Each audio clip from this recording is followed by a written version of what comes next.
Welcome everyone to yet another conversation of ISHEL. And this conversation we are having today with Mr. Jangjeet Singh, who is the Secretary of All India Marwari Horse Society. But above and beyond that, he's an avid equestrian.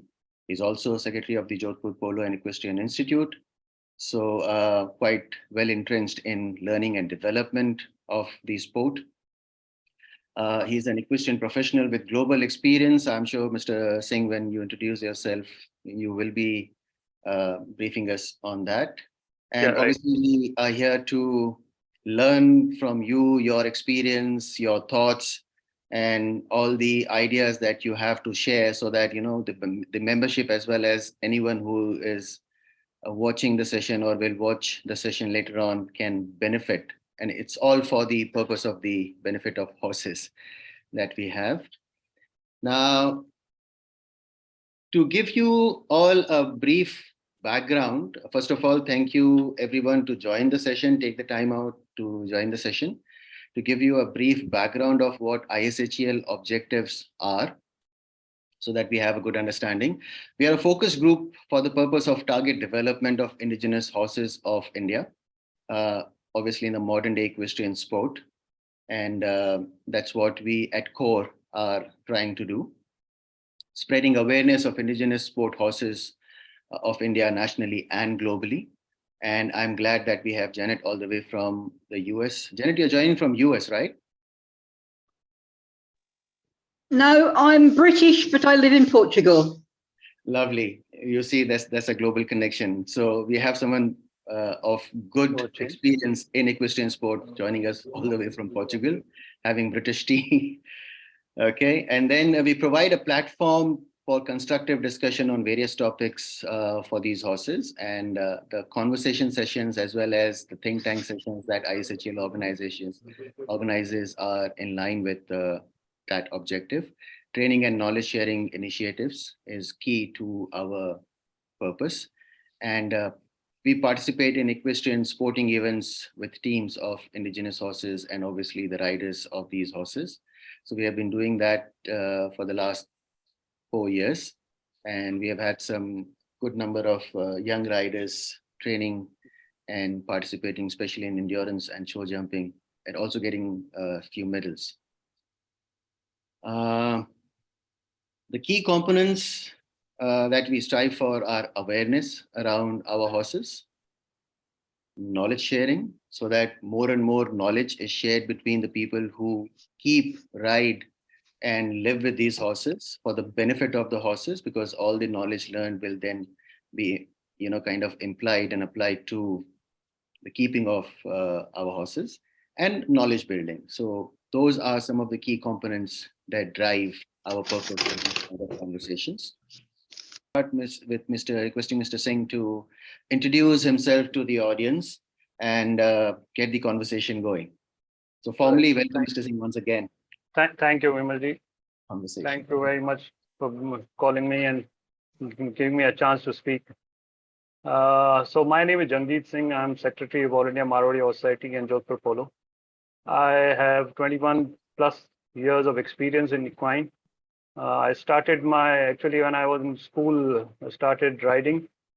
Before that, at my home, I used to ride. Basically, at the age of 8, 9, I started, and then went to the school and basically refined my riding. And I was polo captain Mayo College. Then went on to do my graduation and started working for, after my graduation, I started working for one of the trainers in RWITC, Mr. Magan Singh Jodha. I worked with him for 2 years as assistant trainer. Then I was offered a job in Nanoli Stud Farm, one of the leading studs in India for thoroughbred horses. I worked with them for 18 years. And in between, I got a chance to do my diploma horse business management from Australia. I did it from Marcus Oldham College, which is quite a big name in Australia regarding equine management. And during that time, I worked with a lot of horse breakers, and in those big names, which was Andrew McLean. I worked with Andrew McLean. This is quite a big name in Australia. And I worked with Julian Wells. He's got a breaking in yard in Burrelite. We call it Burrelite Park in Pakenham. He is also known as he worked in a movie called Snowy Mountain Part 2. That he was a crack rider in that.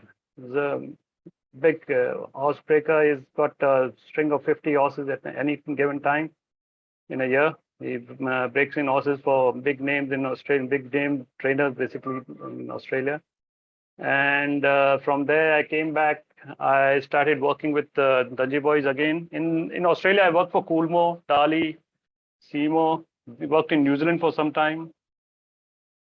Came back and started working for Nanoli again. And I was doing all the retain horses of Mr. Dungey boy, my owner.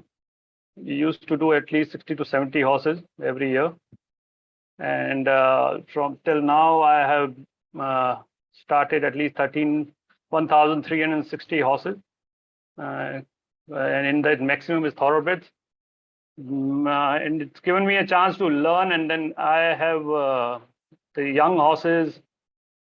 Basically, I picked up. It's an art, I'll say. It's not one day job. You can learn breaking in and start doing it.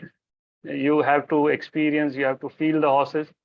I usually start with 18 months old, 20 months old horses, especially race horses, thoroughbred. Now I started working with Marwadi horses also in Marwad stud. So I'll say it's very, you have to gradually build up. You can't rush in. You have to have a platform first, and you have to use, first you have to, if you take a horse, you have to have his history, relevant health issues.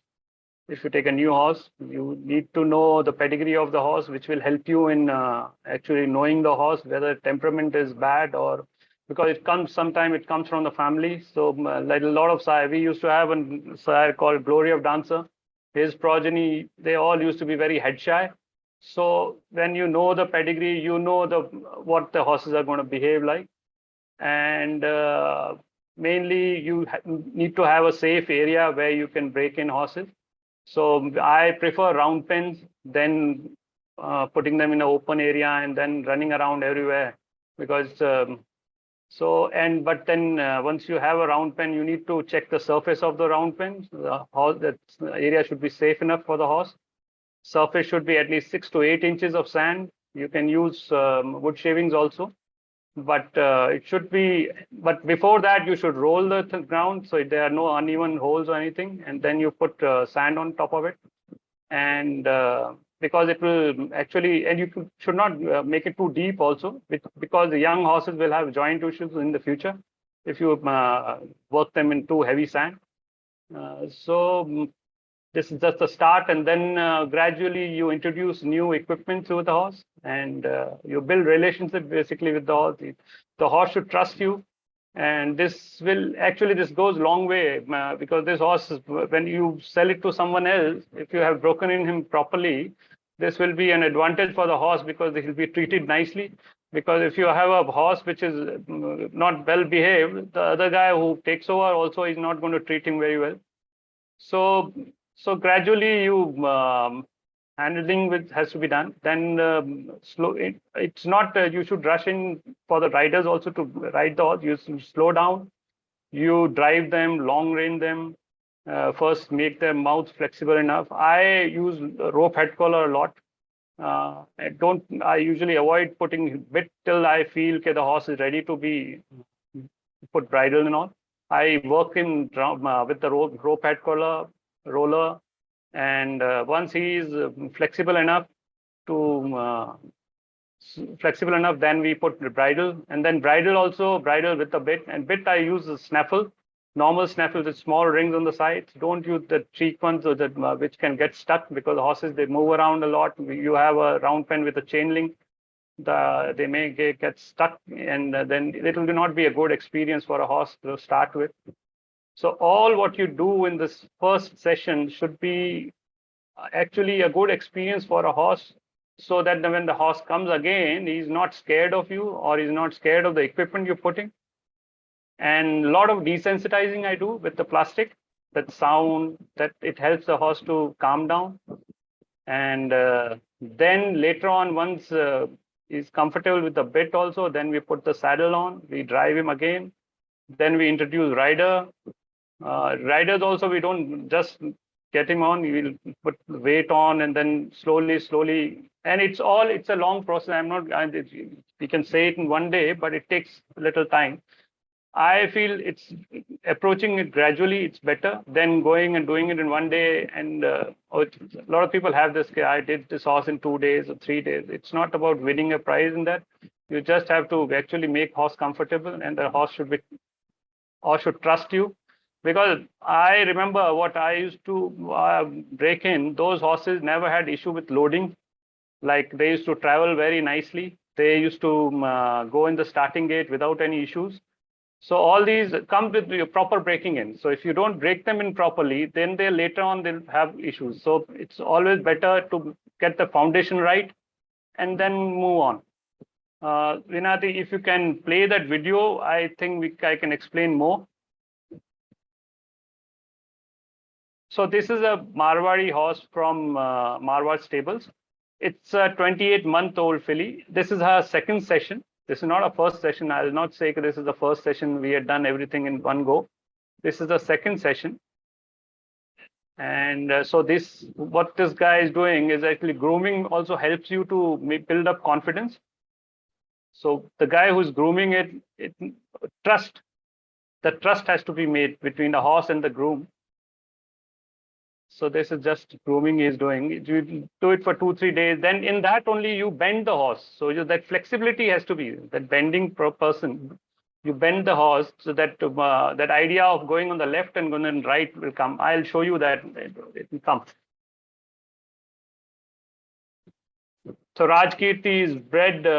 She's by Revant out of Rajkirti. This is Jaykirti. So dam is Rajkirti. She's from the line of Alishan, the famous horse,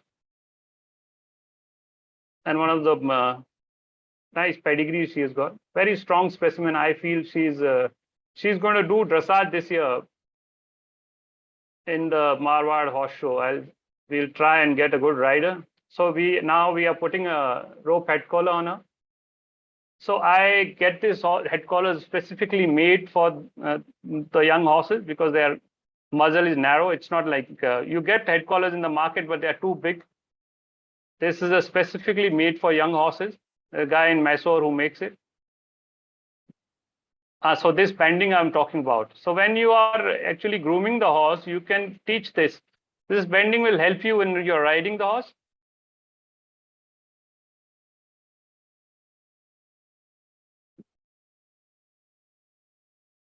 And desensitizing. So you're putting hand on the ears. That will, when you put bridle on the horse, it will be easy for you to put the bridle. The horse is not putting his head up. So this all.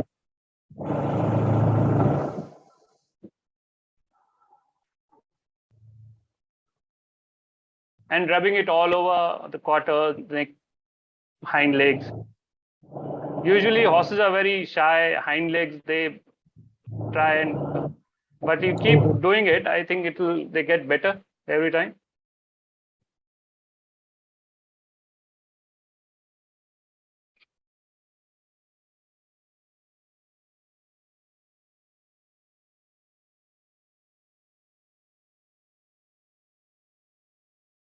Even picking up leg, picking up feet, making sound on the hoof, that also helps when it will be easy for the farrier to do his work. So like picking up, then putting it down.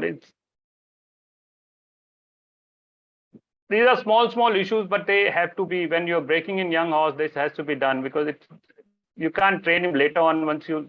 So these are basics. It's a foundation you're making.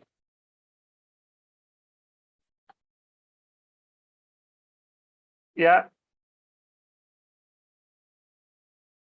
So just to let everyone know, I mean, we all know that, videos on Zoom might not be the same kind of flow for every audience. So we will, sir, if with your permission, if you can share the permission, we can upload the video on the channel. Yeah. You can do that. Yeah. No So issue. that, because I see this is a fantastic and very, clear, crisp video that's come up. And, the concepts of suppleness, the concept of everything that you're doing over there is for people to see, especially for people who are working with these horses. Yeah, right. No issue. You can upload it. Okay. Thank you. Thank you, sir. Yeah, you can.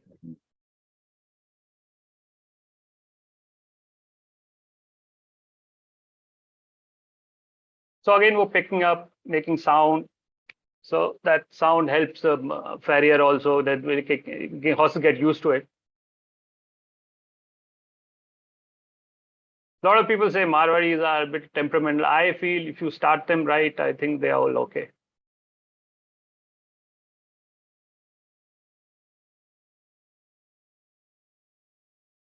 And I think that's a message that we need to very strongly send out, because this cliche of Marwari being temperamental has been around for years and years now, which my experience has been completely different. I've ridden all the other breeds of horses, and it's like as any other breed, the way you train, the way you work with them.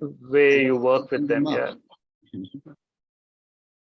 They are not abused. If they're not abused and you started them right, I think the horses are perfect to ride. They actually, I'll say they listen to your command more than any other breed. I worked with thoroughbreds a lot. They forget these horses are very smart.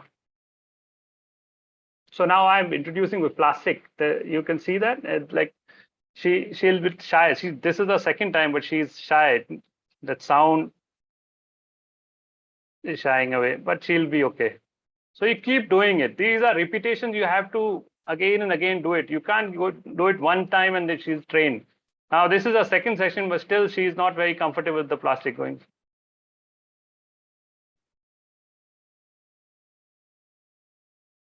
But she'll be okay. She'll be okay. Once she understands that this is not going to hurt me, she'll be fine. Yeah. And I keep rubbing it after every session. That makes it more comfortable. And you'll see in the last, like she'll be much better.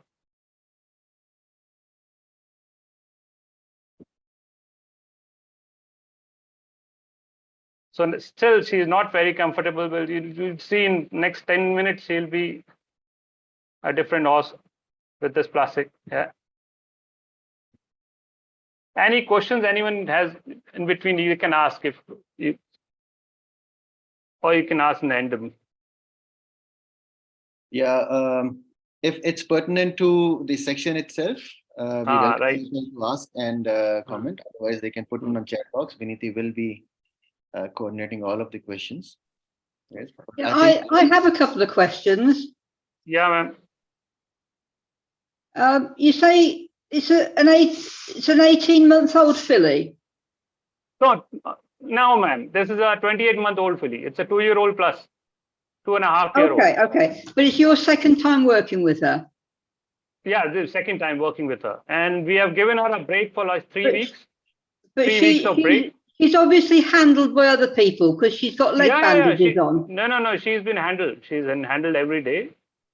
But it's not like that we are doing this thing every day. This is just like grooming her and leaving her in the paddock. That's what we do. This is second session. I was just a bit perplexed about the leg bandages. I don't know why you'd put leg bandages on a horse. A lot of people have So I'll explain to you. A lot of weak horses, I prefer putting leg bandages, because when you are lunging them, sometimes they go, they hit their own legs, and but bandages you should only experienced guy should put. It should not be put by anyone who doesn't know what pressure to be used. So these are very loose, but it's not going to come off, and it is going to help it's going to keep the horse safe from getting injured.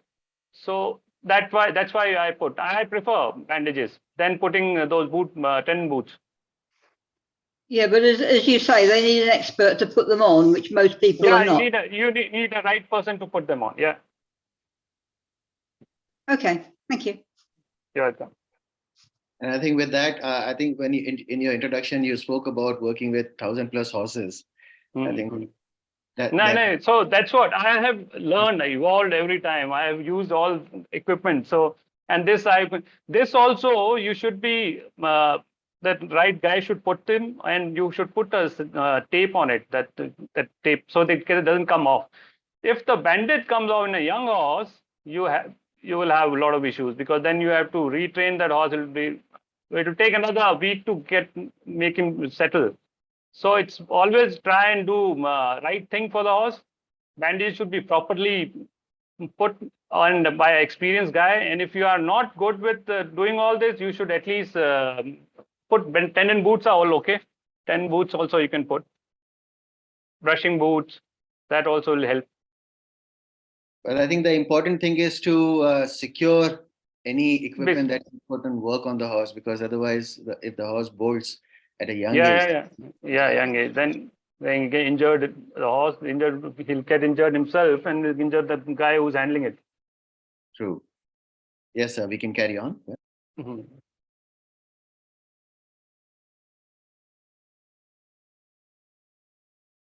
So who's going to?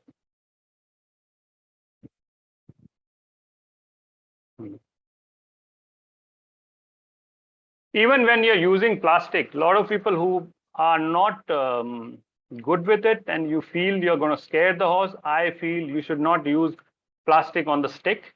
You take it in your hand or take a cloth which makes less sound, and then you rub it. It's more of a desensitizing the horse. So you can do it without the plastic also. A lot of people who will actually scare the horse if they are not experienced enough to. So you can do with a cloth, small cloth you can take in your hand and just keep rubbing it and slowly get her used to that sound. And then you can remove the cloth and use plastic in your hand, but not on the stick.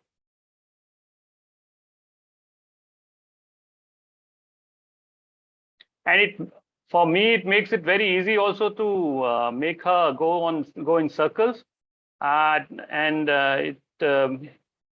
So getting into a lunging and in the circle, like now I'll go, but it's very easy. A lot of people struggle to get them going also. Yeah. So I think this is a fantastic video. Here we saw that she was a bit skeptical about the plastic, but now she's like more calmer, and you've got it in one video itself, which is very good for people to see and understand. I think also important understanding over here is the perseverance of the handler. Not kind of getting frustrated on things. Frustrated. The heartbeat itself is, I mean, I can see from your body language and from your working that you have normal heartbeat, so that the horses don't pick up that kind of craziness. So fantastic. Well done, sir. Thank you so much. You have to be calm. You have to be patient. If you are nervous, the horse can feel those vibes, and he'll be more like, if you are 50% nervous, the horse will be 100%. He'll be thinking that you are going to kill him. So you have to be very calm. Your movements have to be slow, gradual. You can't make any like fast movements. So you have to basically, all your dealing with the horse have to be slow. So you can play it now. Right. Vinci, you can play it now.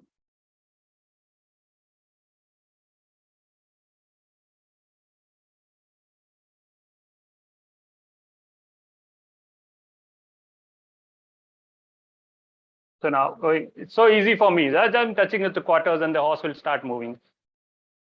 You have to be gentle pressure on the quarters and she'll know.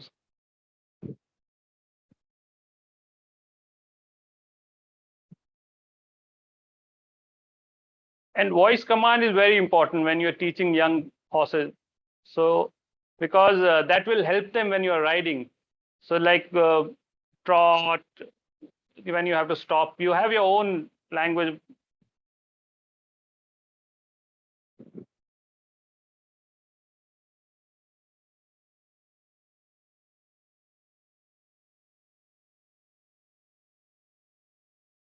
She's quiet, she's calm, she's not running away, she's not, because she knows what she's doing. And you keep changing circles, that helps the horse.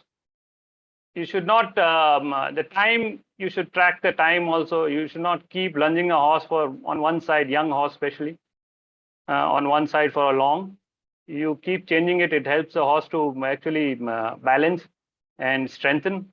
So I usually, when I start young horses, I do it for 2-3 minutes on one side, then again change 2-3 minutes on other side. Then I don't keep them along for 7-8 minutes or 10 minutes. A lot of people have this issue, which keep them on one side, then they got tied up also. So with young horses, you have to have short time and keep changing it. So they concentrate on what you're doing.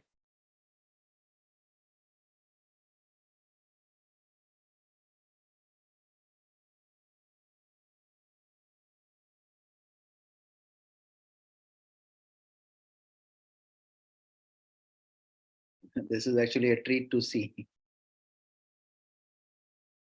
So I've got a lot of big horses. My horses have gone to America and raced. I had this horse called Sergeant at Arm. There was a famous horse in 2022, Zuccarelli, who won 3 derbies in India. Indian Derby, Bangalore Derby, Pune Derby. Now, there is gentle pressure on the head collar, and the horse will move forward. And now back up. Horses are not very comfortable of backing. You should teach them, because then they will stop rearing up. So forward, backward. If you teach them, there will be very few horses will rear up. When they don't know how to go backwards, they go in the air, like rear up.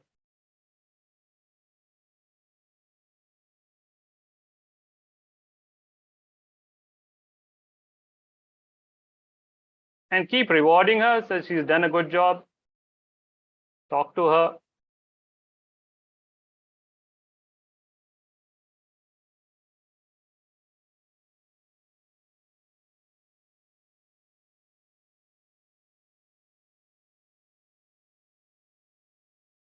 Now we are going to introduce a roller on her. But before introducing roller, I want her to get used to the rope or that sensation of the girth.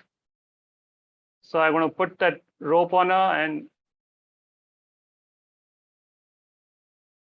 and see how she reacts. And according to that, I'm going to put roller. If she reacts more, I'll go work on her more. But if she's taking that rope properly and not scared of anything, then I'll introduce roller. This throwing ropes also help, because sometimes the ropes are flying, horses should not get scared. Sometimes reins are also flying, horses get loose, reins flying, so you'll stop. Otherwise, they keep running. So now this is what the desensitization, where the girth is going to come.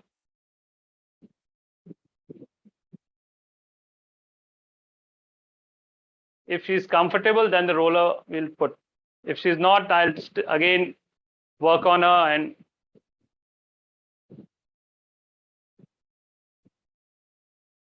and whatever you do on one side, you should do it on the other side also. So they get used to it. You do it on one side, and then there's something happens on the other side, they are not used to it. So whatever you're doing on the right side, you do it on the left side also. Whatever on the left, on the right also.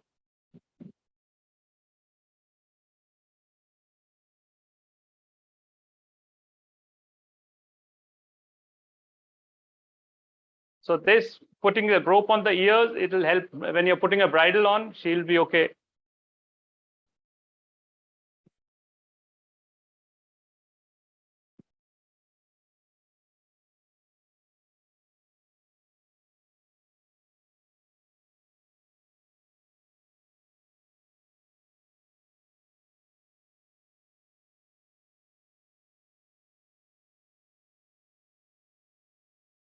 Rope on the hind legs is very important, because you're going to put, you're going to double tape her, you're going to long line her, so that will help.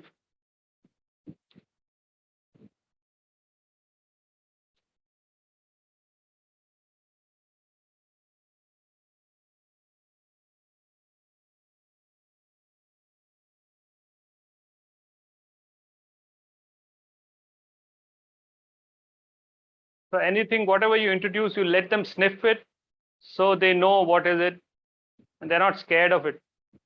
Let them smell it.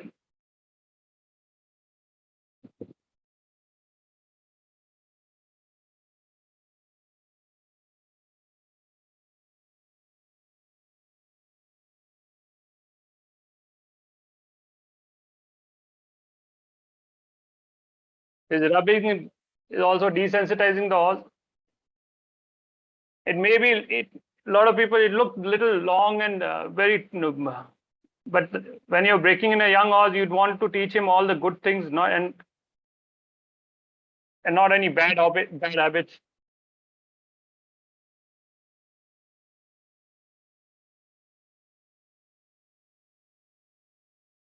I think the one point that you highlighted in the beginning was that, if you train a horse well and if the horse is kind of calm and collected in the mindset, when you sell the horse on to a new place, Yeah, right.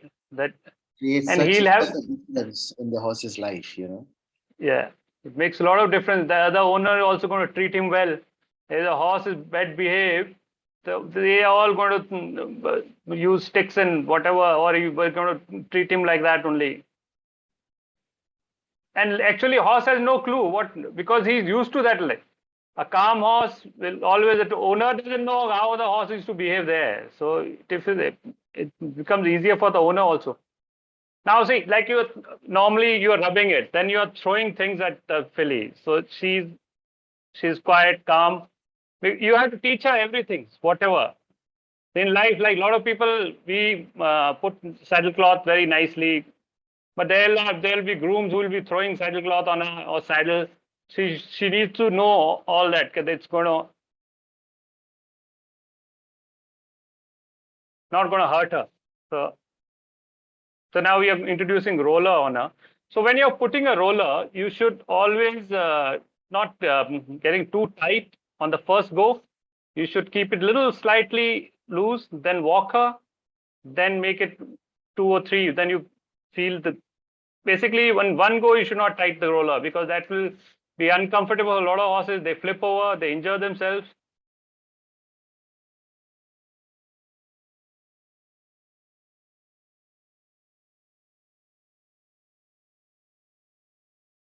So this is like getting a used to it. There's something we are going to put. And you keep it little loose. And then while walk her, and then we'll tighten it again. Even when you're putting saddle, I think you should not put in one go. And you should, especially on the young horses. I know the older horses, so they know. And then you walk her.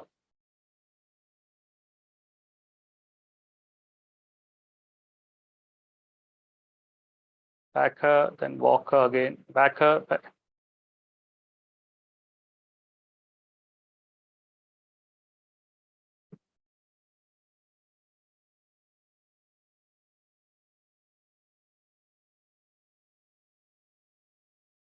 Again, desensitize.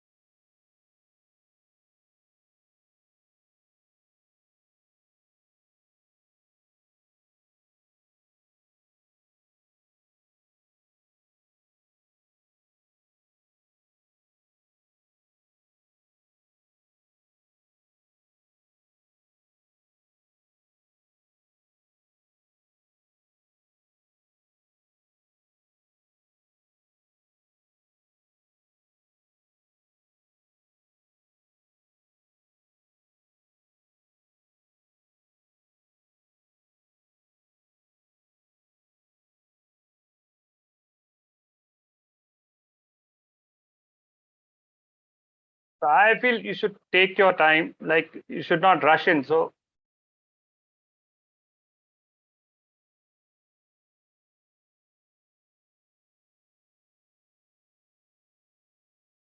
hello.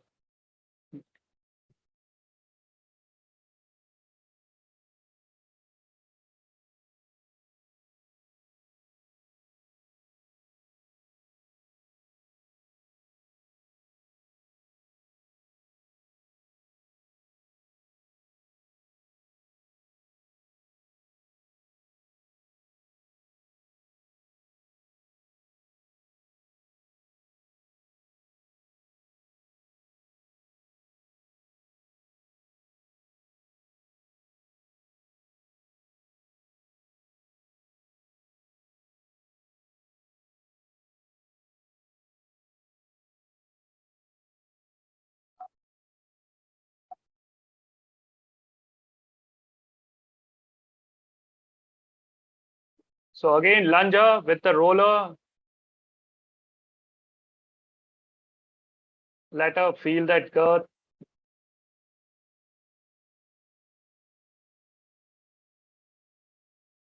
In this, you should let her go canter a little bit. That stretching will help her to feel the girth.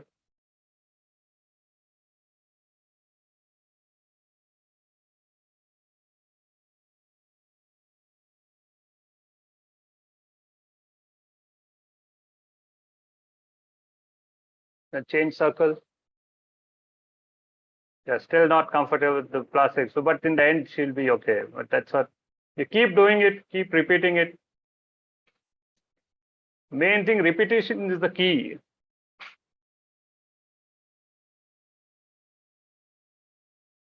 And I think it's very important because every time it's repeated and the horse is not uncomfortable, that brings Uncomfortable in the horse that, every time it will be done later on, there would be comfort as well. It would not be something. Yeah. And even when you give them a break, like when you take young horses, you break them in, then give 4 weeks, 6 weeks of break, and then bring them back. A lot of horses, they forget a lot of things. So you have few repetitions in a spell of time. They learn, they mature more, they get these things. They know that there's going to be. It's not new for them.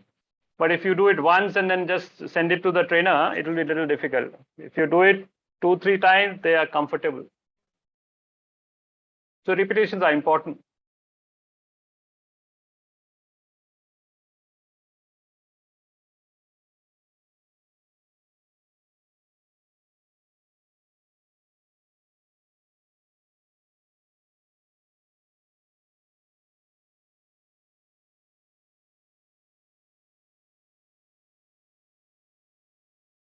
And you should not move towards the horse. Let the horse come to you, because that pressure, the horse needs to know the pressure. A lot of time people, they go towards the horse. You should bring the horse in. That pressure on the head with the rope head collar has to.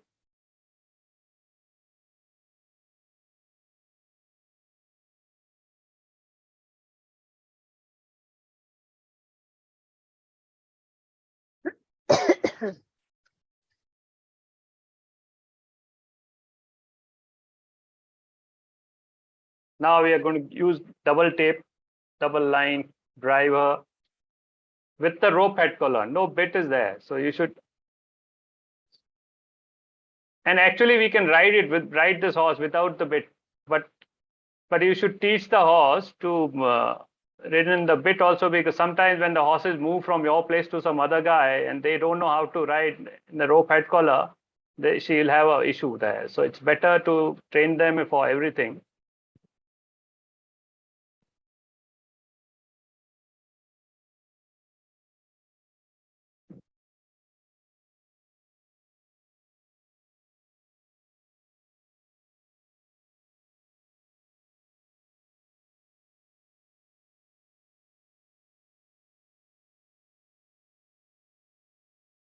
And this also, try and make small circles in walking.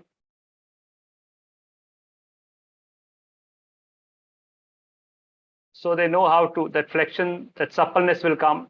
They know how to bend on the right, bend on the left.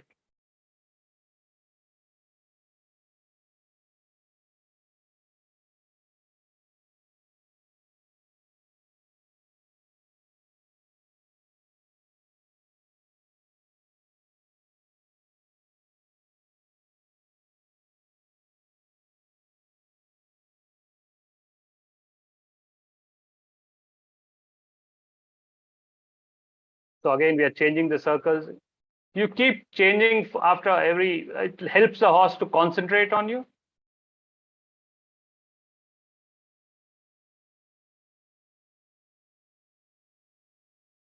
And you're not working them too much also. Like, so the changing legs would help. Like if it's tired on one leg, you change.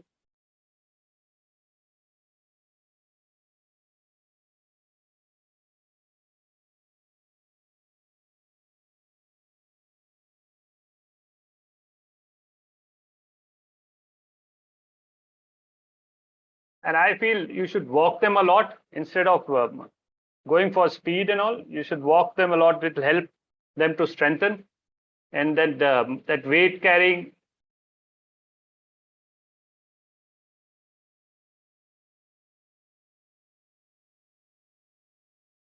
that coordination also will come. That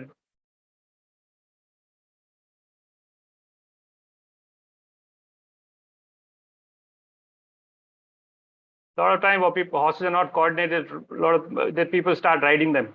Let the horse first strengthen it, and then you ride him. I think the ride is also very comfortable that way. I think the best thing it also does for the horse is to, even for the rider or the handler, is to get the horse in a frame.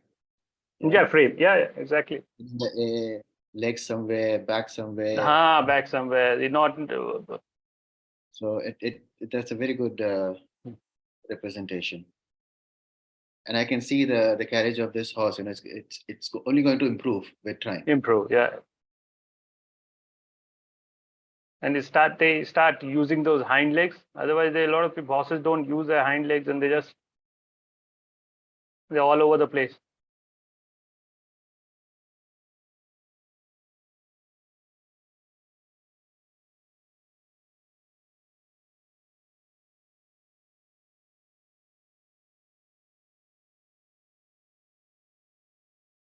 It's good to start young horses, so you don't need to ride them. It's just like 18 month, 19 month. When I was talking, this filly we started working on her when she was, I think, 23 months old, and slowly, first lunging, free running, and then we started putting roller and driving her, walking her on the road. Not with the rider. I think the three things that I feel important is, number one, developing the legs right. Legs right, yeah. The muscle structure right, and then letting the skeletal structure grow before you start using it for riding. And all these exercises, like we work out in gyms and all, and that's where we get our strength and everything worked up. That's the same with the horses. And it's a fantastic thing. And then now look backing the horse, like she with the slightest touch, and she knows you have to back. It's like, so that also is very important when you're riding. So when the horse doesn't know to go backwards, he'll go in the air. When he gets scared, spooked or something, he'll rear up.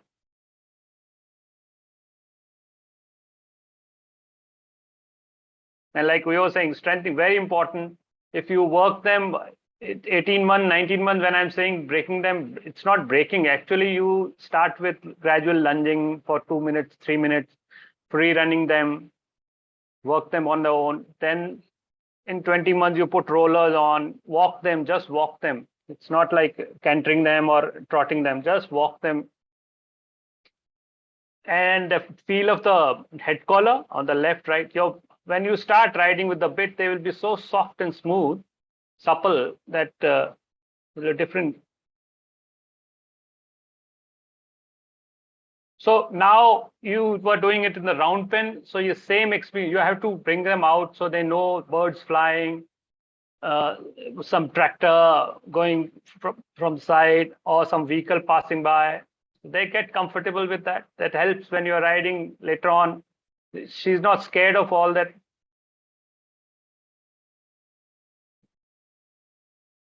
I think there I will say, Marwari horses or Kathiawari horses, they are fearless horses. They're very fearless horses. But I think that fearlessness has also to be disciplined. Disciplined, yeah. So that's very important.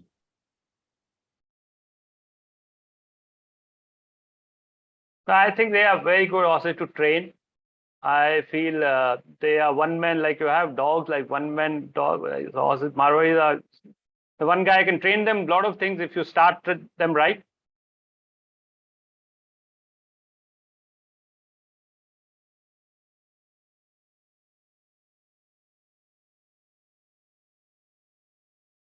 Yeah, the good thing I'm seeing over here is also, kind of controlling, for lack of a better word, controlling the horse, but also allowing the horse to carry on with.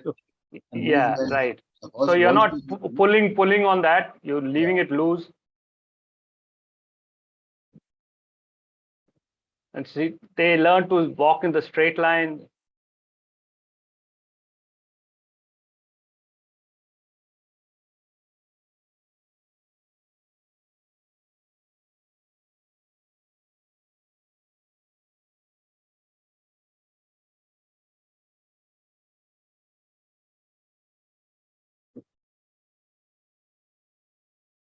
I think the awareness of what we are, kind of discussing in this session and talking about is so required in the indigenous horse world, for the people who really kind of, and I agree. these are the There are a gadgets lot of that are available with all the breeders, everyone who keeps horses.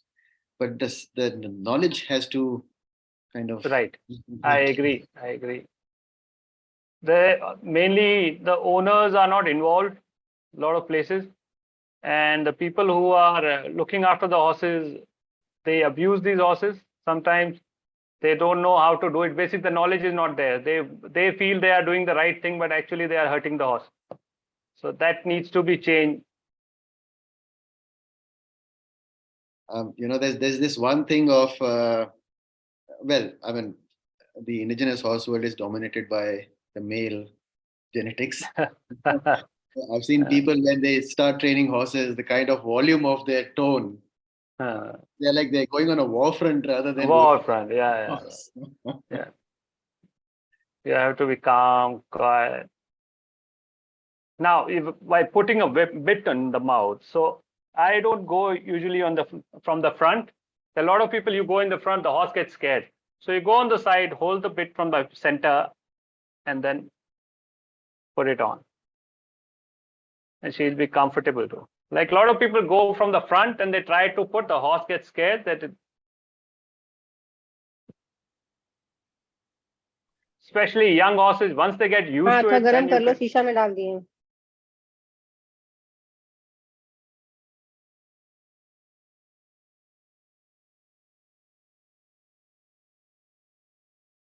and the bit should not be too loose also and too tight also. So you have to check that. It should not be hanging in the mouth and hurting the horse. And use simple snaffle with small rings to start with. It's not the only bit you're going to use in future, but yeah, to start the horse, I think it should be a gentle bit, which the horse is not scared of, not going to hurt the horse.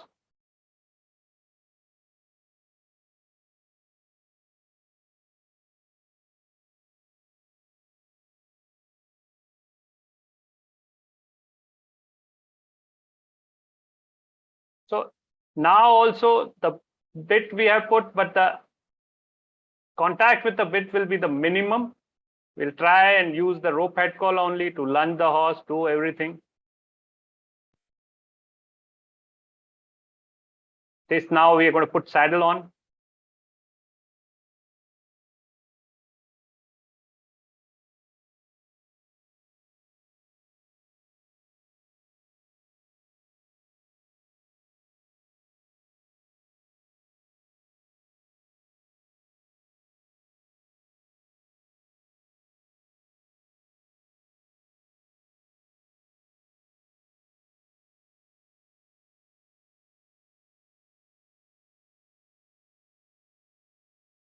So whatever you do from one side, you should basically you have to repeat it on the other side also. So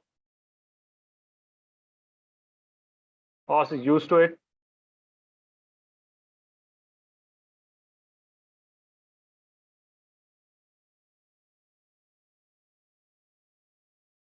In this, I'll say the girth should not be loose. Like a lot of people don't have the proper girth for that horse, and they put the saddle on, then the saddle slips, and the horse gets spooked. And then next time when you're trying to put the saddle, he'll be more scared. So always try and put the right girth in the saddle, not too loose. It should be perfect fit, because actually you're not going to basically. You're not going to training the horse right away. You are actually spoiling the horse. If that saddle slips, that horse will learn bad habits. And next time when you do, yeah, sorry. I think that's where organizations like you and us, we should actually start some kind of interaction with the manufacturers of as well of tack, Yeah, because right, most of right, the tack right. is manufactured for For the the big horses. big horses, and we Yeah, really for, struggle to find the right kind of girth sizes for our indigenous breeds actually. And I've had that issue in the past and current as but well. I feel India actually manufactures a lot of, they do a lot of export from Kanpur. Actually, if we connect the right people, they will make it for us. I used to do it. Like I used to order lunging grains and even the girth. We used to import a lot of girth we used to import, but you can make it here also. Kanpur, if you give them order, perfect size, you give them even rope head collars, you give them a perfect size, muzzle size, the top, how much length or how much you want, they will make it for you. So the thing is, with these kind of presentation and training sessions and on the ground training, people can get the knowledge, but then Yeah, the next right. stage is to get the right equipment as well. I think that's something that we need to make available more and more to people, the right equipment. But I've seen so many loose saddles, oversized Lose saddles, that. Yeah, agreed. unfitting No, girths. so we can call these guys in next, like Absolutely. Very wherever good idea. we can call them during the horse show also here and ask Absolutely. them to give a presentation and let people communicate with them. They can give orders, basically get the right connections so they can actually order straight away from Kanpur or wherever they are manufacturing and give their own customized, basically. True. It So would also again, create a market for those manufacturers, if right, people right. understanding. So they will start manufacturing as well for the market if the market is created. Sorry, sir, you Agreed. can. No. So you're right. So if the market is created, and a lot of people can't. A lot of manufacturers also don't know there's a big market. Indigenous is nowadays it's a big market. So if they come, they interact with these people, there will be a lot of other basically even the owners will get more options. What tech they are using, they will be actually they will be maybe using the wrong tech. They may get the right tech from those guys because they are actually a lot of people are exporting to European countries or Western countries. That True.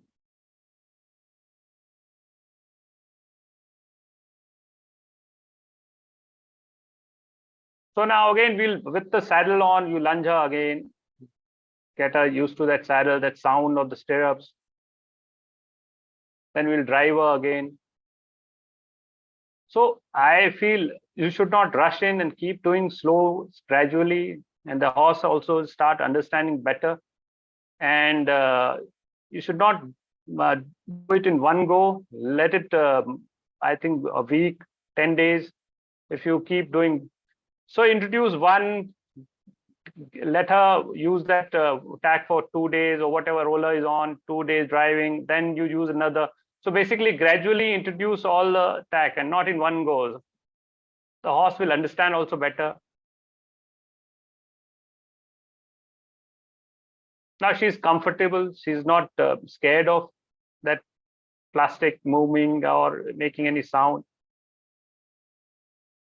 What's good that I'm seeing over here is, you move from one tactic to the other, but say, for example, doing the fourth one, you don't let go of the first one. So you saddle, but you're Desensitize. Yeah, right. A lot of people feel it's time consuming, but I feel it makes a horse calm, more comfortable, it's more relaxed. I never had any issue. I've done so many horses. There were few. You get in 100 horses, you'll get 5 or 6 horses which you have to deal them. Horses are all individual, so you have to just basically you in the class you will not have all the students the same. There will be few notorious ones which you have to deal with different ways. So that in horses also you'll get few horses which you have to deal with them in a different way. Basically, you have to change your tactics. You have to start with a different way of doing it. I think if the basics in place are strong Basics. enough to improvise on those kind of situations, Right. Agreed. that makes a lot of Because difference. I've done so many horses, I've experienced with so many different horses. it helps me to basically train any kind of horse which I have any issues. I can deal with. I have done a lot of horses with the gait issues. Basically, young horses which have gone from my side, they never had any issues. But a lot of horses in race course, they have gait issues. So people have contacted. I've tried to help them. Only thing problem we have, like once these horses they get these bad habits or they are hurt from that, like starting gait. If they are hurt in a starting gait, it will be little difficult for a horse to teach that or get that fear away from the horse. Like a lot of times, you touch an electric wire, and then if someone shows you electric wire, you will be scared. The same thing, horses also, they are scared. Once they have heard from the starting, they will not go close. But you have to work around them, and they usually you have to send them, basically let them forget what has happened, and slowly. But it's you have to have patience for that. It takes time. So now we are going to double range, like you're going to use driver again, and we are not going to put that in this bridle or in the bit. We are through the bit. We are going to put in, so it's not a direct pressure on the bit, and it's a gradual pressure. We'll see just now how it's put.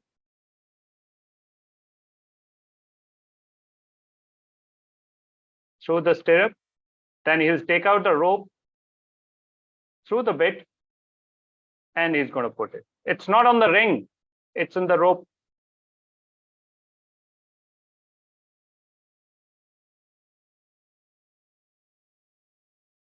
And the stirrup, when you're keeping it down, it should be above the basically elbow. So it should not hurt the elbow. So you have to keep it high.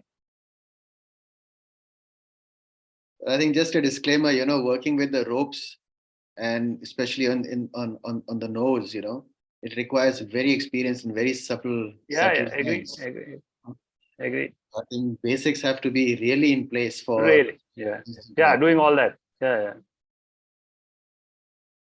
You have to be very soft and gentle.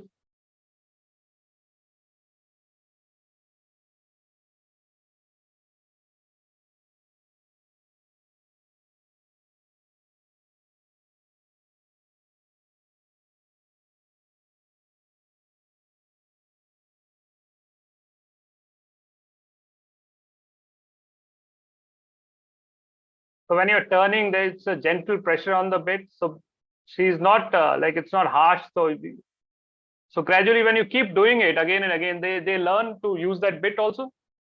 So then in future, we put straight direct on the bit. They are comfortable, and they are quite soft on that.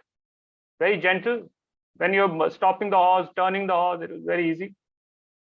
It's not like you're pulling on one side and the whole bit comes out. No, these horses will be very soft if you do it right way.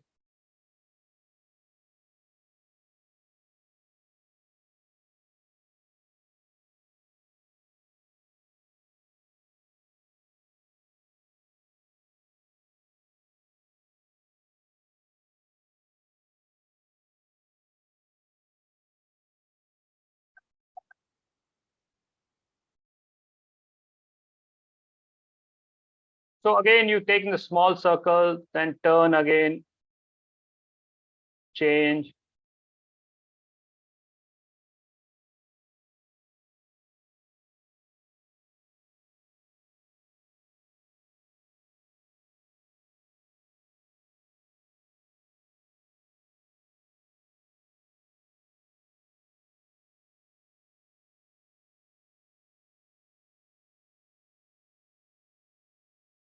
She's calm, relaxed. She's not want to run away from this. She's enjoying her work. So that's what you want in a horse. A young horse, they should be relaxed.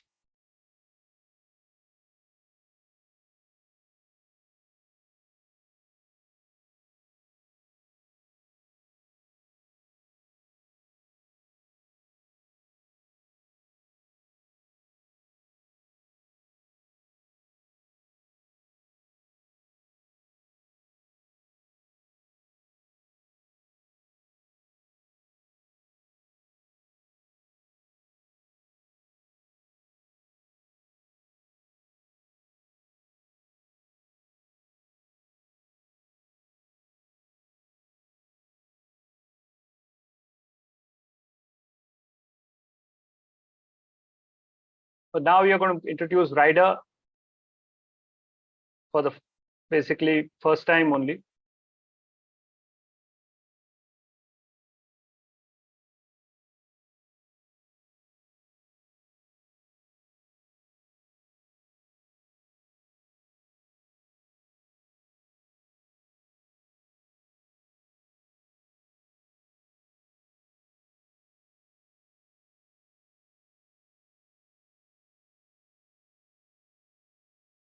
And especially, I'll say you should, when you are working with young horses, you should use a lightweight rider and not like 80 kg guy sitting on a horse which doesn't know how to carry that weight. You should then use a lighter guy so to actually start with, and then slowly, once they are strong enough to take that kind of weight, I think that helps the horse to actually understand what you're trying to do with that.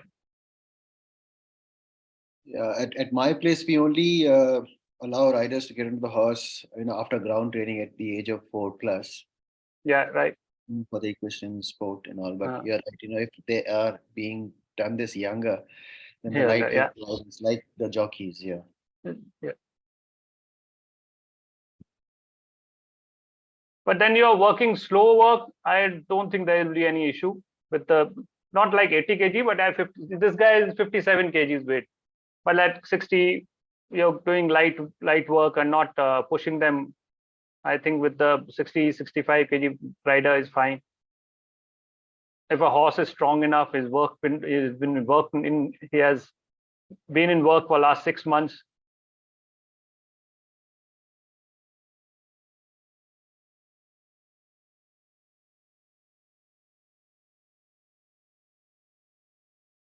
So again, before sitting, you need to bend the horse, need to know the right and left. So I'm asking him to bend, but he's not going to do it properly. So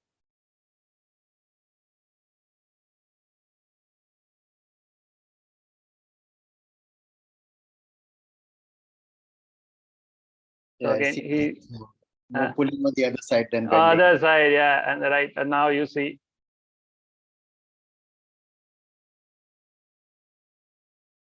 You have to be gentle.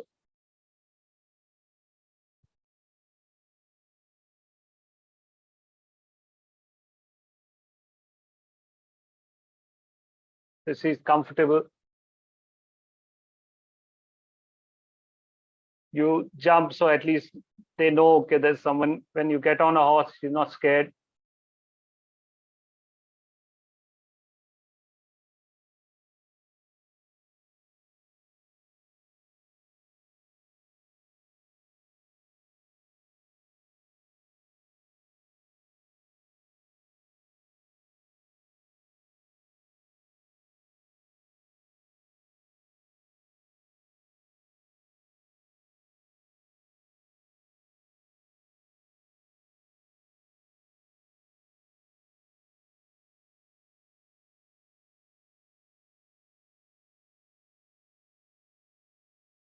I think it's very important for the horse to accept what the handler or the rider is wanting to do, rather than just being ridden. Right. That acceptance comes through. It's a fairy tale. No, with the experience and right guidance, I think there you will find few guys who has that basically. Not, you can't teach it to everyone, but there will be guys in your stable also will be very good with the horses. They know the requirement of a horse. And also, as much as the riders enjoy riding, the horses must enjoy that experience as well. Yeah, I enjoy that. Yeah, agree. Always look for a leader that can lead And look, during a session, what needs to be done, where it needs to be done. So that's where those things are very important. right. And I think all of those things are coming up very nicely in this video clip that you have done. Thank you so much. So I was thinking how to do it, then because explaining everything is a bit difficult, because it's when you see it, you can basically relate to a lot of things, what you are doing wrong, or what actually a lot of people will be saying, I do it the same way. Yeah, you do it the same way. So that's what you can relate to.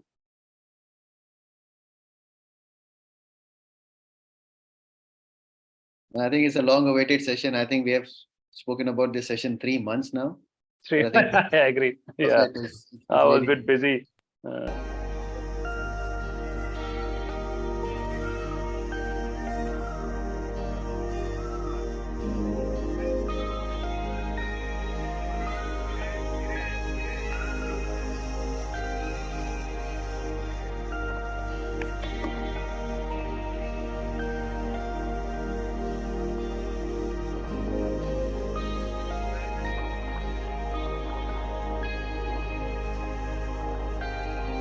all the credits to the young learner over here. You know, that makes a lot of difference. People think that, you know, coaches are like, you know, I can coach, I don't need a coach.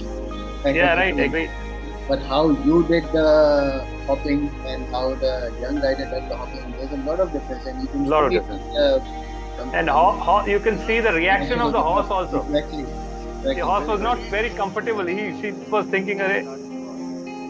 Exactly, and I think it's very important for people to start, you know, addressing the topic of having the right kind of coaching. Right.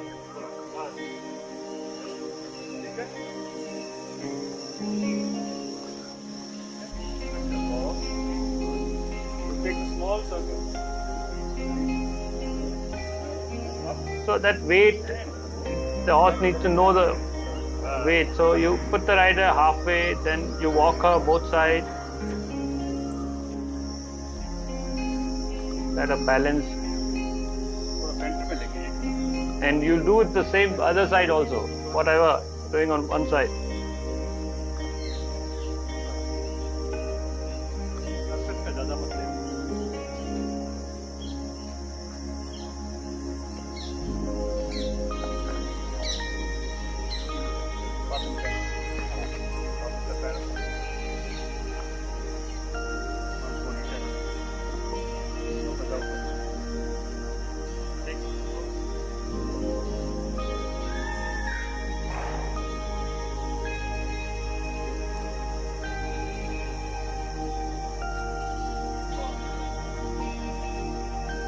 I use running martingales a lot with the young horses.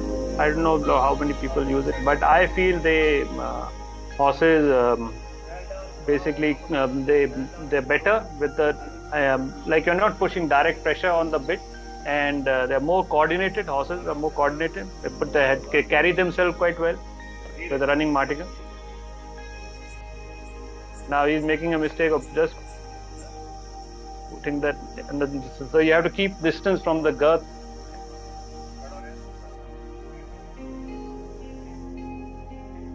Instead of going straight and sitting on the, you have to stand for a while and then.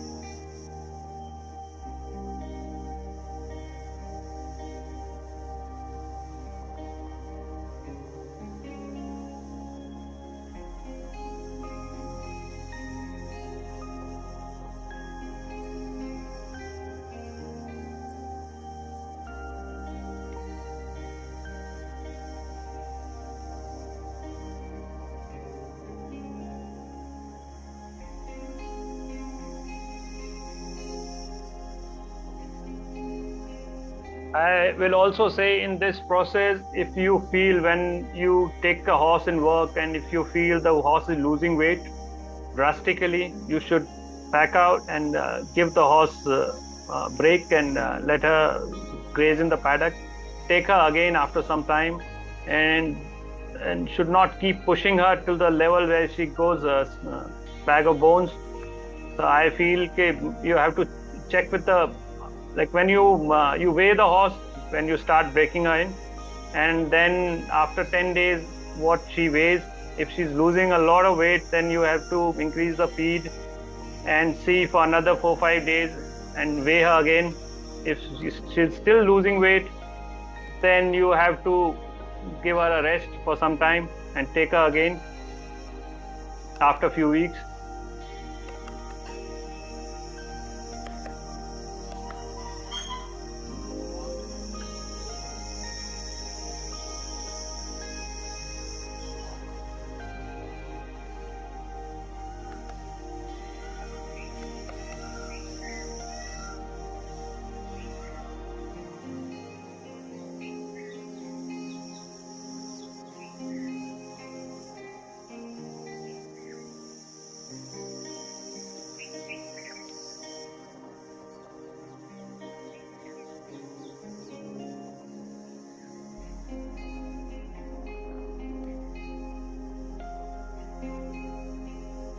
lot of figure of 8, turning, small circles in the walk. It helps the horse to be supple. And after you feel the horse is comfortable after a few rides inside the round pen, the horse should go out, walk her outside so she's comfortable with the all the environment outside, vehicle, birds, all the sound, different kind of sound.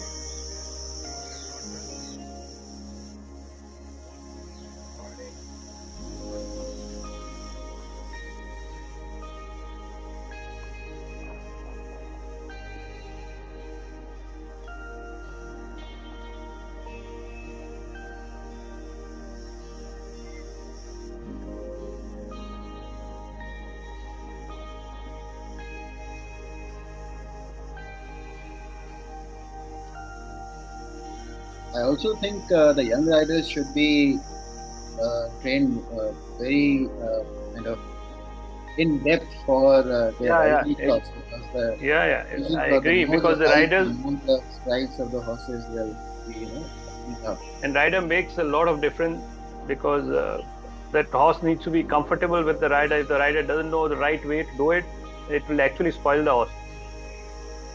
I've seen a lot of, I think most of all the riders that I've seen from a rural backdrop in Rajasthan, all very good riders. I've seen some of them fantastic riders, but their rising trot, right, they rise subtly, very less, and then they will kind of keep a very slow, very sharp and short rising.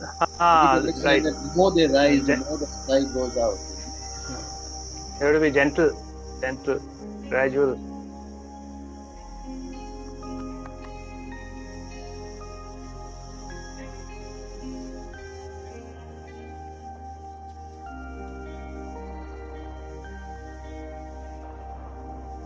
And I'm going to keep this filly on the rope head collar for quite a long time, till I feel that she needs to go on the bit.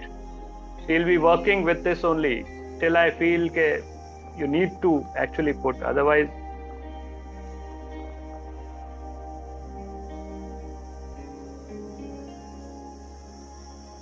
So obviously you look for riders with soft hands. Yeah. Basically, this boy is trained by me only. He's learned riding last 4 months. Okay.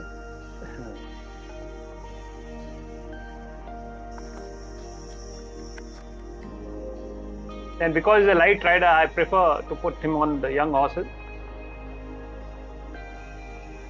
So now what he's doing is tapping that whip on neck everywhere. It's not like hitting the horse. It's just the sound that the horse gets used to it.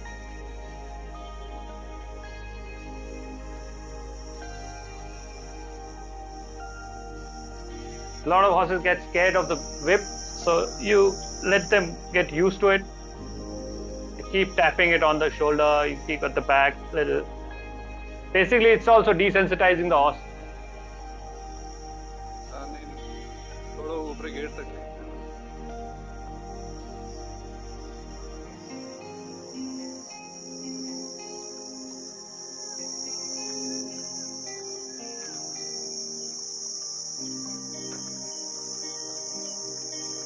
So now you can see, like, she's relaxed, her head down, not like spooky, very calm.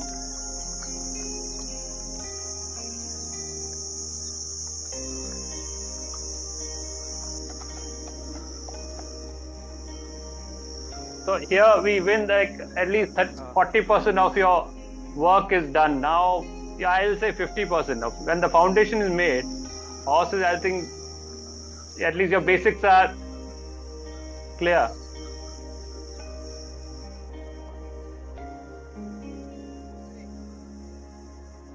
Now from here on, you can take it to train him in different disciplines. It will be very easy for the horse also to learn.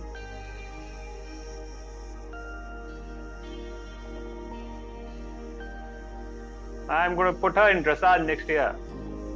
In the Marwad Horse Show, this filly is going to come. I see. We'll have, some of my team members will be there as well. We'll have some good competition. Right, come. You're welcome. You need to, because there's a lot of vacuum. Like, people don't train them, and then they So you need to train these horses and come for the competition. Actually, Marwadis are quite dressage. I'll say dressage, endurance. These two, they can easily do. Jumping, I'll say little. They have limitation, but so again we are bending her head.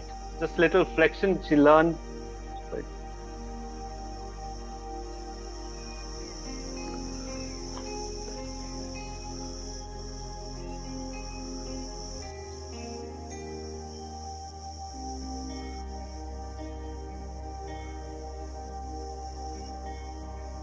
So this is, I think, almost done.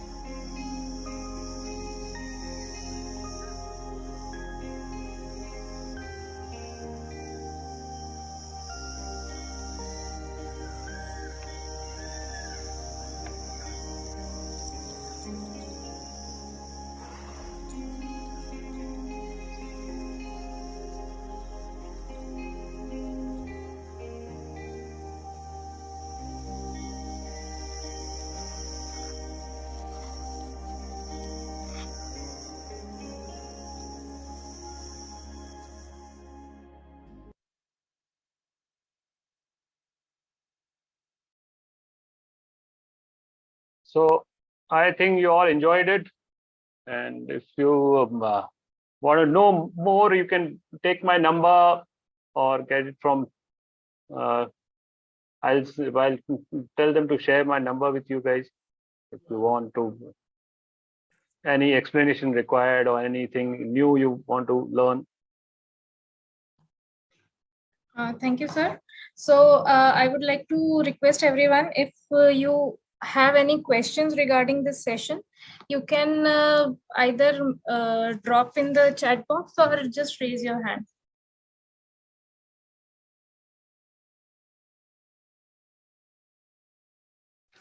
Sir, before that, I do have one question. In the starting, you introduced that filly with the double reins, like from both sides. You use the lunging reins.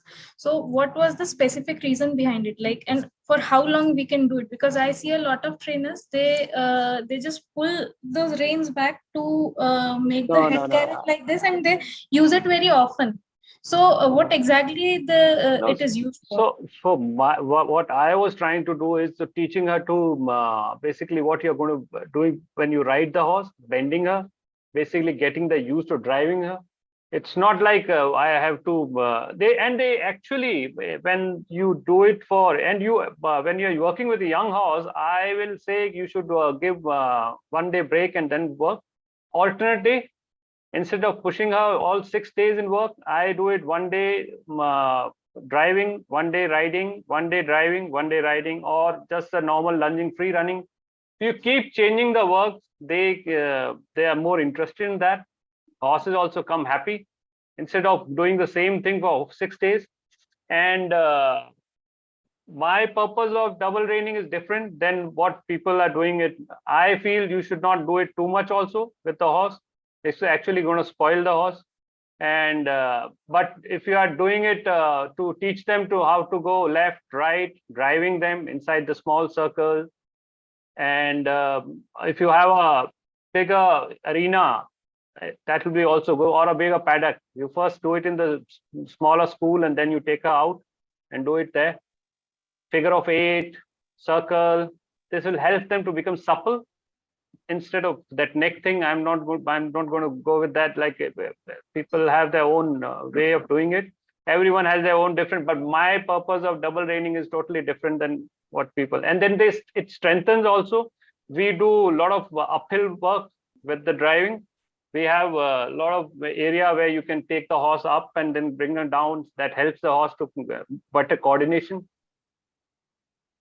Okay, thank you, sir. If anybody else is having any question, please ask.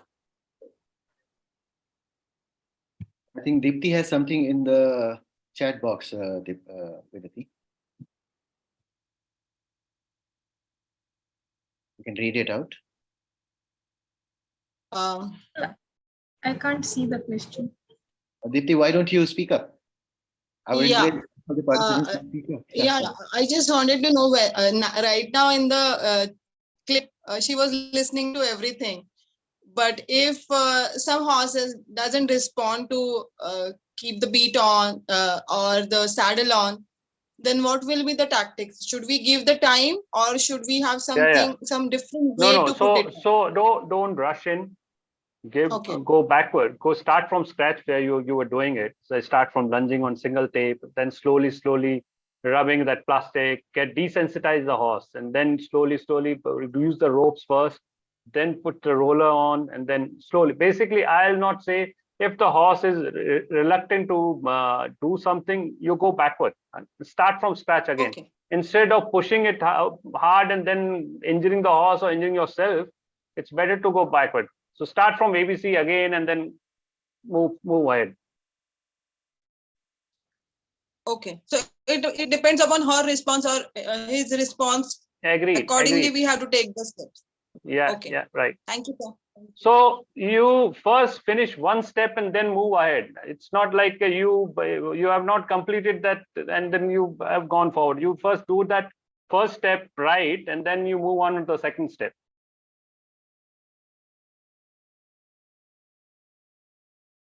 And it's always good to go backwards. If you feel, even when the horse is started, when you started riding the horse and he started throwing after a few days of ride, he starts throwing you off. Go backwards. Start from again. Lunging, driving, put roller or put saddle, drive him again, then get on the horse again. Don't let him do whatever he wants to do. A lot of people, they change the rider and do all that. No. He should not do it. He should go. Take him back to the round pen, lunge him again, put double reins and drive him and get on the horse.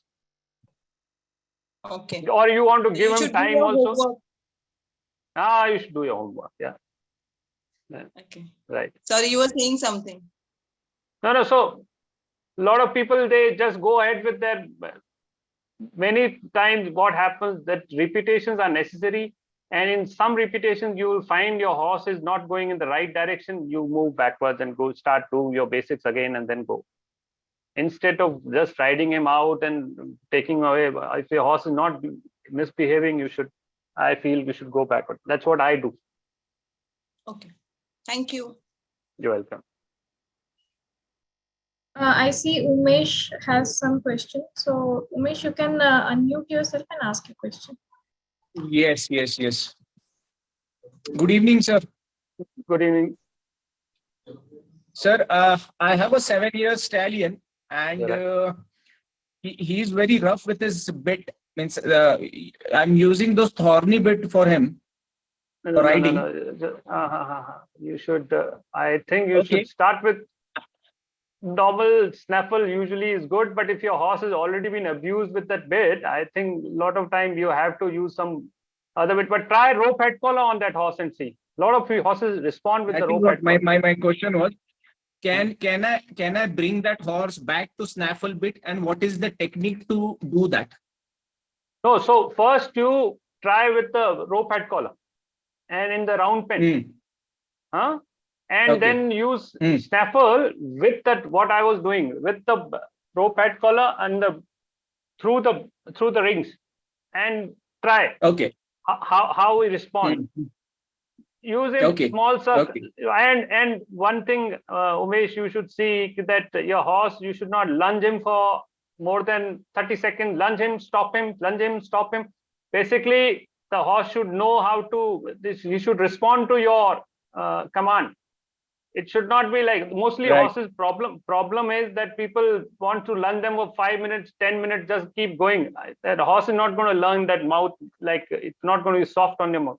You have to teach him, lunge him, let him go trot and stop. And with the voice command, more of a voice command than the pressure.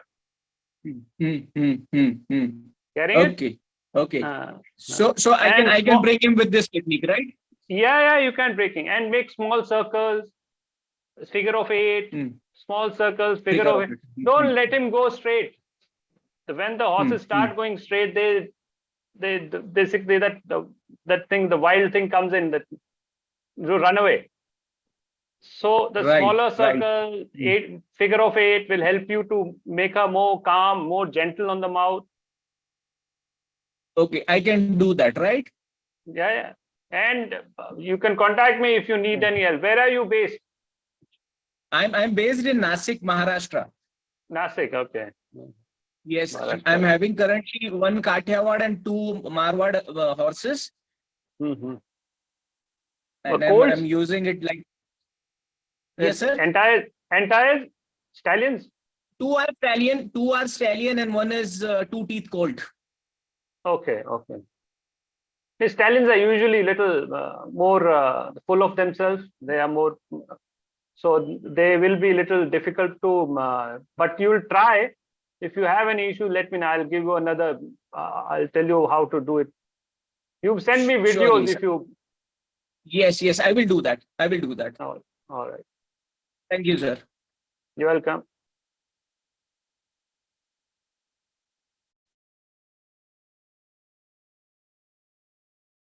We need to just check the chat box for other comments and questions. Vimal, my side there is nothing. I see Janet, you posted a comment. Please come in with your question and comment. Yeah, Janet. Yeah, well, I did write it down. Yeah, it's about the desensitization business, because flooding is a big issue with desensitization, and most people overdo the desensitization, which leads to flooding, which then leads to learned helplessness and shut down horses. The most horses I see are shut down. No, so I don't know, but with the young horses, when you start them, you do desensitization, but later on when they are in riding and all, you don't require desensitization. So I don't know how long you do it. Basically, once the horse is used to it, and the horse is taking his track nicely, doing all, is not basically spooky on the, but basically not very nervous or too sensitive, then you should stop doing.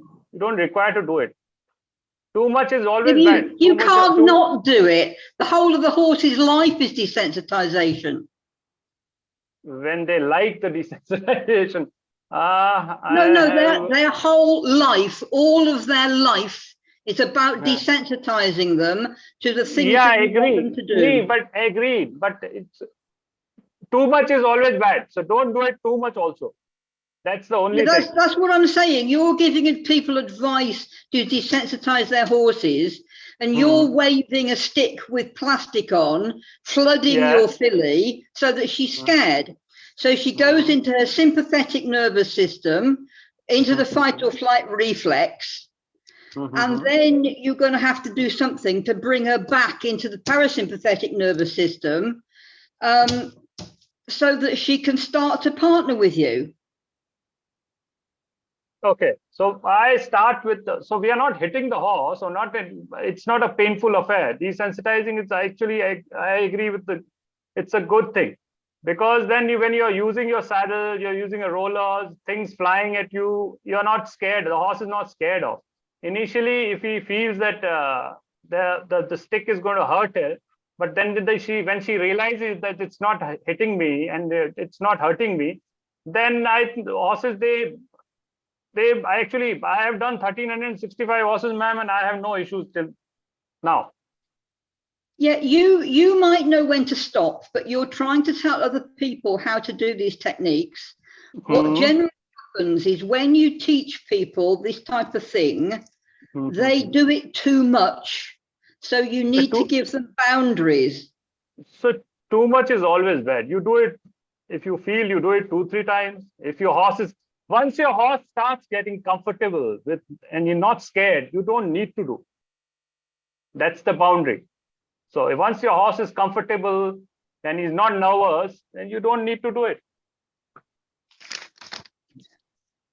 I think I'll just come in over there. Janet, what you're saying is perfectly makes all sense. But this session is more kind of an intro and insight. We're not kind of training people for now, but I think, sir, what we also need to take up from what Janet is saying is, people, and we have to reach out to more and people on the ground to get their own handling basics right before they can Basics, embark right? on Yeah, this obviously. thing. And I think that's an uphill task, obviously, because we have to reach a much larger audience.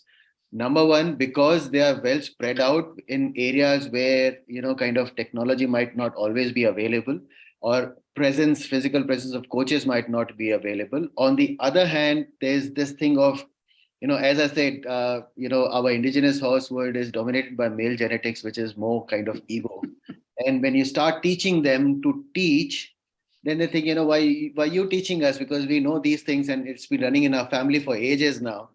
And, a wrong thing keeps on being wrong. So it is an uphill task, but we have to, as organizations reach more and more people on the ground so that, perhaps in the next 5-6 years time, we start seeing that difference. What I see in the presentation today, I was more thinking of the people who are present in your stables where you did this presentation, like the young rider that you spoke about, seeing these things happening in the hands of a very well-versed coach.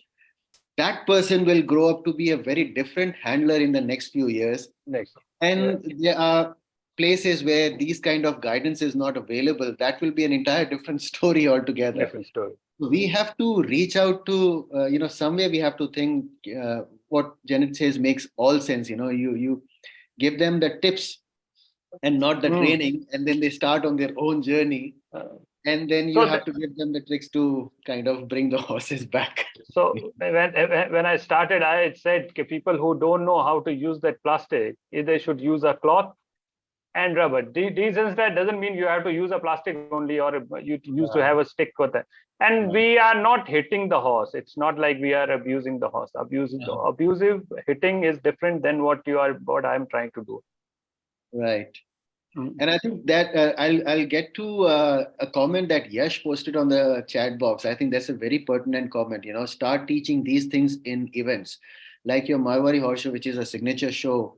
If you get the grooms together, if you get the the owners together and do this kind of a workshop, I think that will make a lot of difference, because that's one event that everyone congregates to, and you have that audience there. So Agreed. these possibilities have to be highlighted. I think, Umesh, you No. the question. Sorry, sir, you were saying something?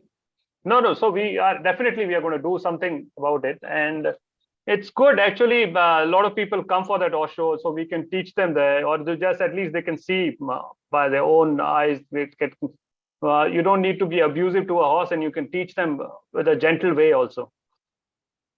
Absolutely. Umesh? Yes, sir. I have a question, sir.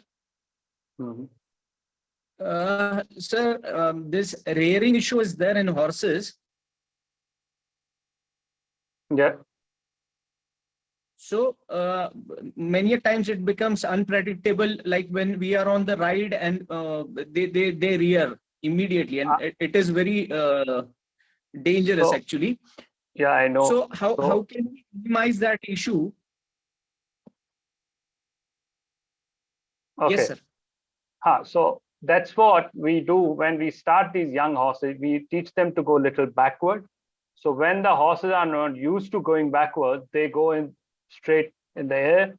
You teach them young to go backward, I think a lot of problems will be solved. Okay.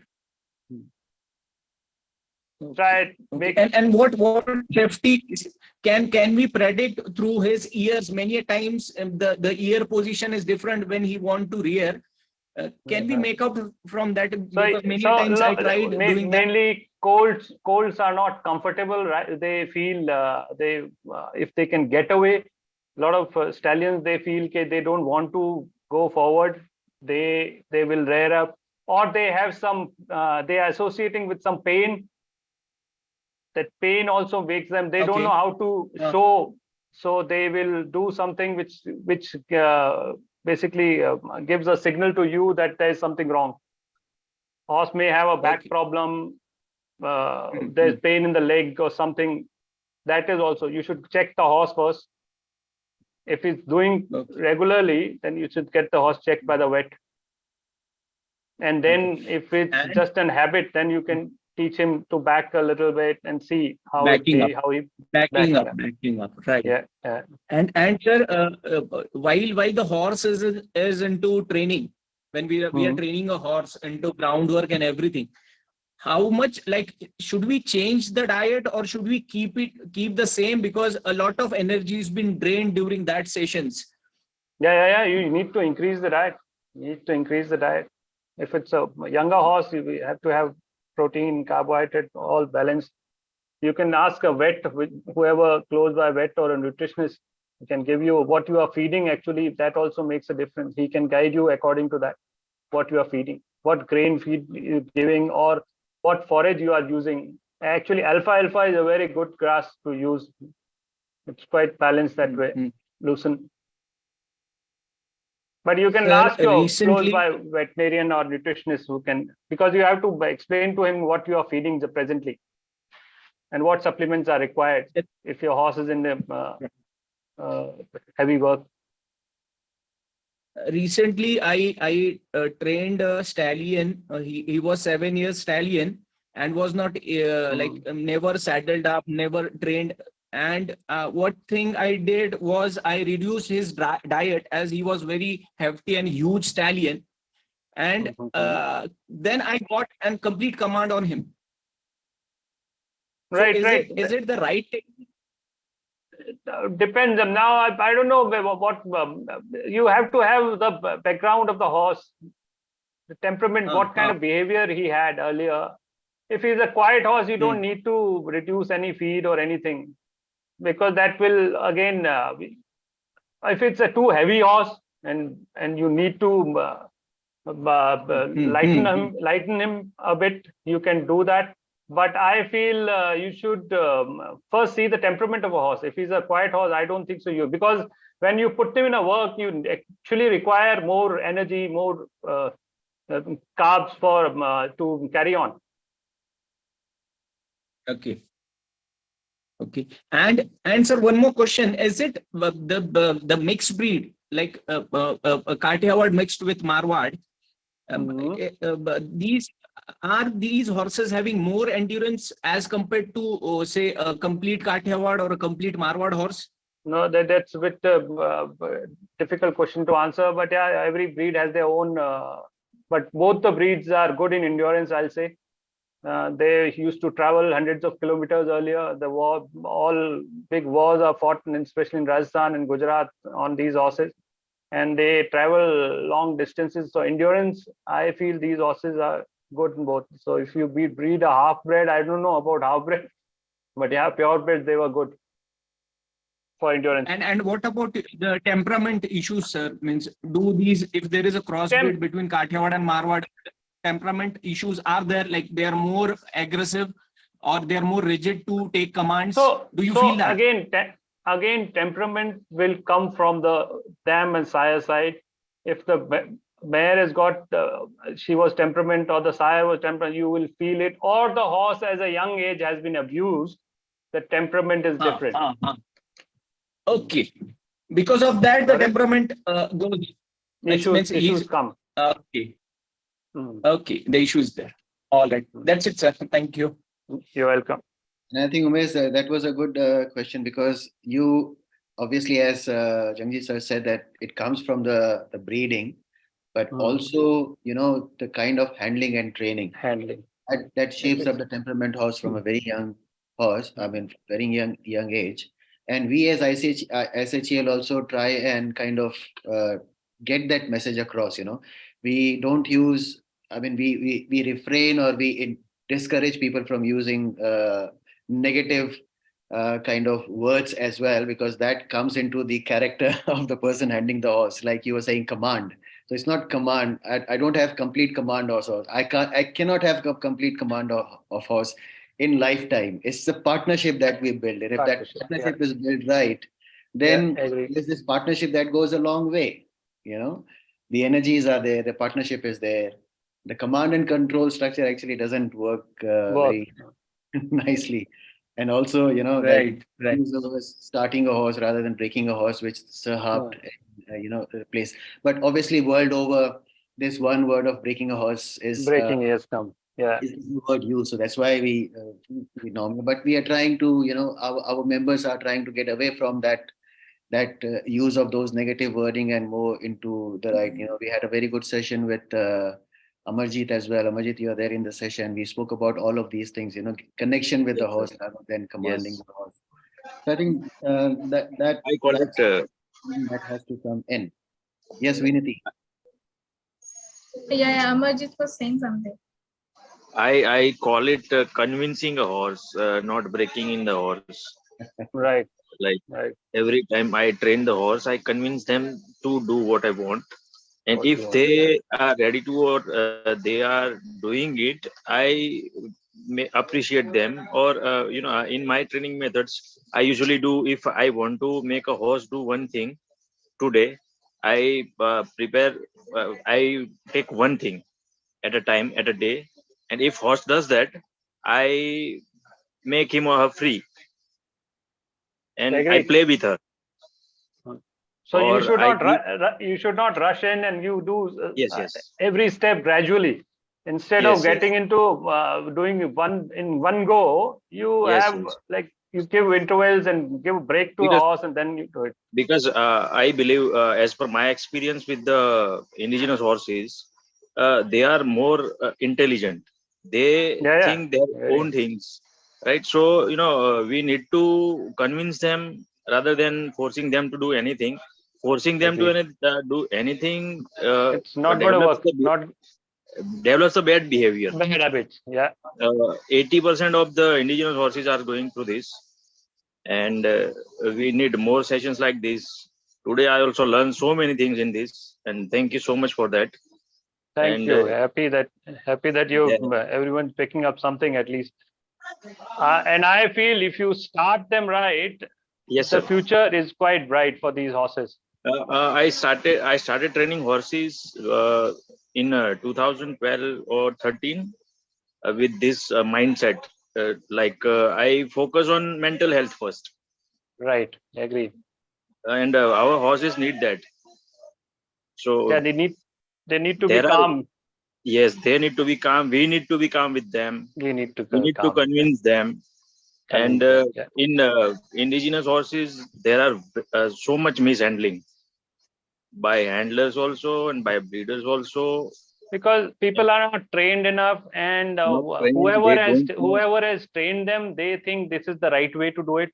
Yes, yes. No one has And taught them sometimes, there are other ways also which yes, will yes. be good for the horse. And many times they wants to follow the traditions. Yeah, that's what how Yes, and, people used to abuse the horse earlier. So yes, yes. they feel so. I'll tell you one incident. I was in Australia. They break in horses. They use hobbles. Now it's changing. It's not common anymore, but they used to use hobbles to. So how do you use a hobble? You first lunge the horse, tie the hobble on the front leg, let the horse stand, put the saddle on, just few sessions of desensitizing and get on the horse. And with 3 legs, horses move around. So that's how they were taught. And then now Yes, yes. people That's what. gradually, people are improving, and people are They, changing. yes, the people are changing slowly. Slowly, we will reach there also. Yeah. And it is good that we have people like you here at the top position. So Yeah. that would be a great thing for us to change the people's Thank you. mind. And thanks to Vimalji for conducting such kind of discussions and learnings. I think the key takeaway from everything that we are doing, we are getting the right kind of mindset in place. Yes. Yet at least we are trying to.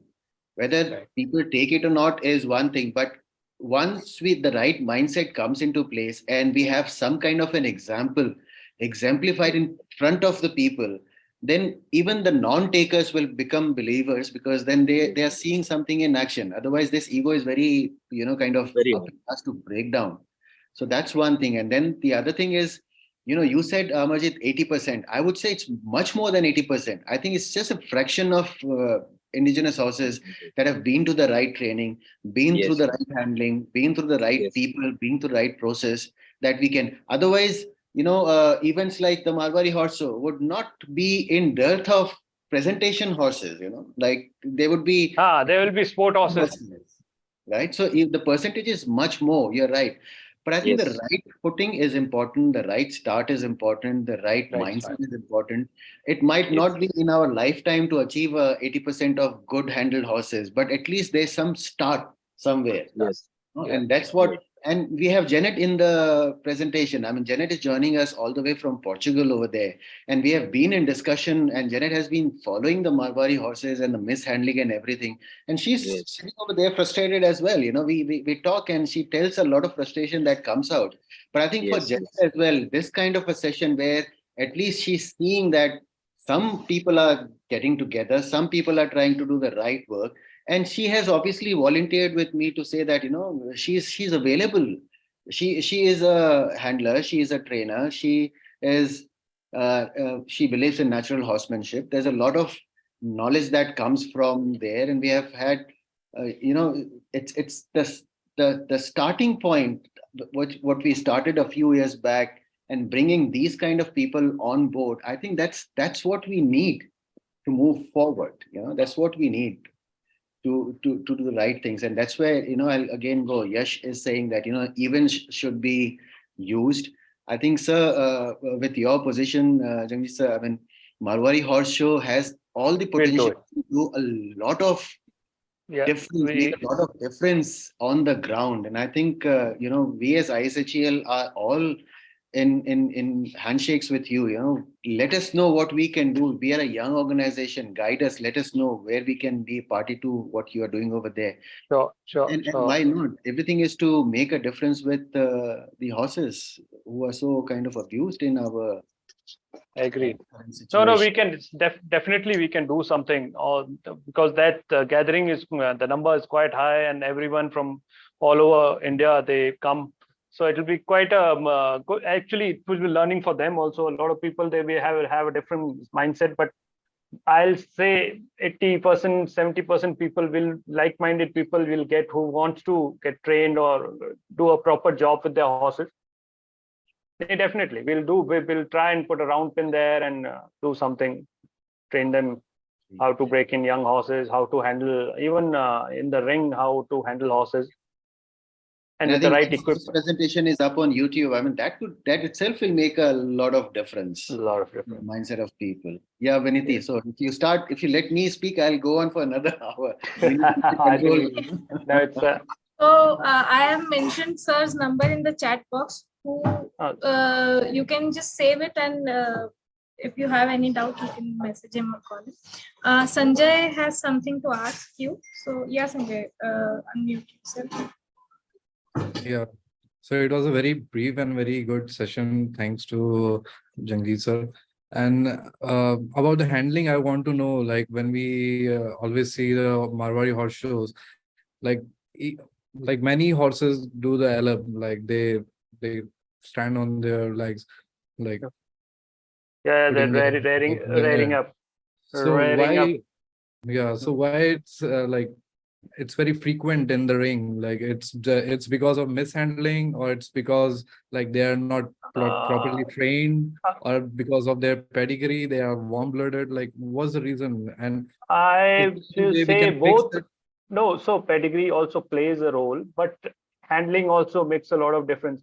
So if you had started these horses in a right way from the start, they will not do this. If you have handled them properly, a lot of things you can actually control, means you can change in a horse. I have answer for this, sir. Please. A lot of people train them like that. I think they want their horses to rear up.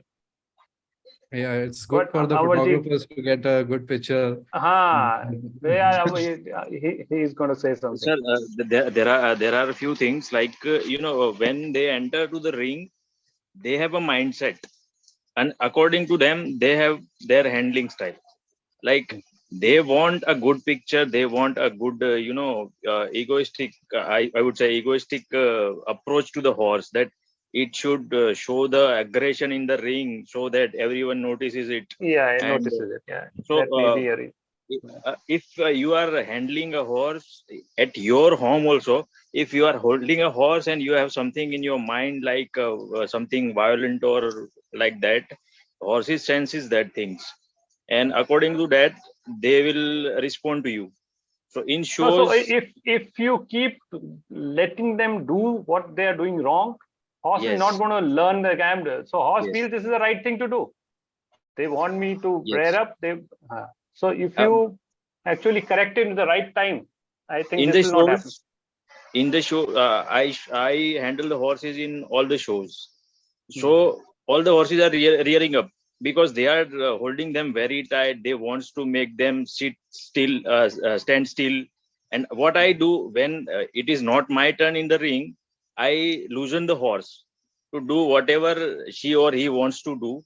I make them relaxed, and when my turn comes, I rush towards the ring so that she or he can know that yes, now I need to be presentable, and that thing works. But people start pulling them in beginning, showing them they are kicking each other, they are rearing, and they themselves showing the aggression. That's why horses are reacting like that. So this is just a mindset according to me. If No, mindset, agreed. So way you train the horse, it's going to respond that way only. yes. So people, And secondary thing, they do so many those practices like putting the ginger juice and that injections and all. So that is also another thing, that bad practices also affect these things. effect also. I agree. The horses are abused a lot in indigenous streets. Actually, a lot of people don't know how to do the proper job. So we Yes. will try to fix whatever we can. We'll try our best. And thank you, Vimalji, Vinati, and hope I have hope people you're happy with what we have tried to do. And if we have trained few people, also hope that a lot of others will follow. Thank Vimalji you so much, sir. It was very good session, very informative, and we are glad that you came here for the session. You agreed on it. I hope we have such more such sessions in future. Sure. So We'll do that. if there's no more question, I would like to wrap up the session now.